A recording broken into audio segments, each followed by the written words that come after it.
सेतू अभ्यास सन 2026-27 इयत्ता 6वी विषय मराठी. घटक क्रमांक 4 स्वलेखन. या घटकामध्ये स्वलेखन कसे करावे ते आपण पाहणार आहोत. कृती क्रमांक 1. या ठिकाणी गावातील ग्रामसभेसंदर्भात विद्यार्थ्यांना प्रश्न तयार करायचे आहेत. प्रश्न पहिला. ग्रामसभेचे अध्यक्षस्थान कोण भूषवत आहे? 2. ग्रामसभेमध्ये कोणत्या सार्वजनिक समस्यावर चर्चा केली जात आहे? प्रश्न तिसरा. ग्रामसभेला उपस्थित असलेल्या नागरिकांमध्ये महिलांचा सहभाग किती आहे? प्रश्न चौथा.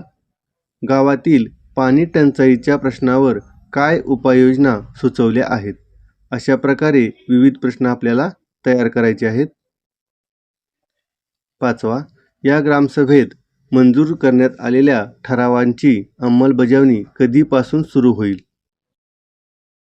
अशाच प्रकारचे प्रश्न विद्यार्थ्यांनी तयार करावे.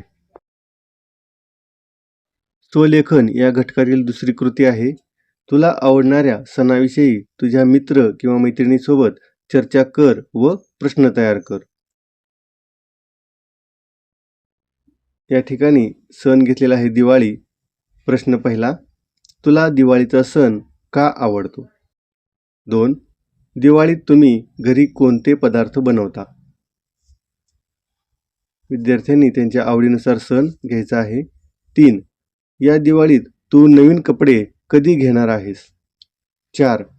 यंदाच्या दिवाळीत तुम्ही किती दिवे लावणार आहात? अशा प्रकारचे प्रश्न विद्यार्थ्यांनी तयार करावे. कृती क्रमांक 3. तुझ्या गावातील लघु उद्योगास भेट देऊन प्रश्नांच्या सहाय्याने व्यवसायाची उद्योगांची माहिती घे व लिही. उदाहरणार्थ भाजी विक्रेता, किराणा दुकानदार, फळ विक्रेता, केश कर्तनालय. या ठिकाणी भाजी विक्रेता हा व्यवसाय निवडून त्या संदर्भात प्रश्न तयार केलेले आहेत. तुम्ही रोज किती वाजता उठून भाजी आणायला जाता? उत्तर पहाटे 4 वाजता. तुम्ही भाजी कोठून आणता? उत्तर शहरातील मुख्य घाऊक बाजारातून. प्रश्न तिसरा.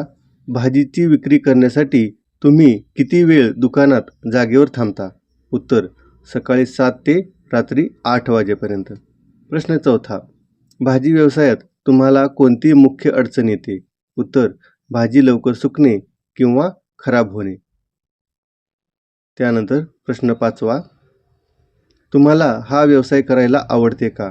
उत्तर हो, हा माझा पारंपरिक व्यवसाय आहे आणि यात कष्ट असले तरी समाधान मिळते.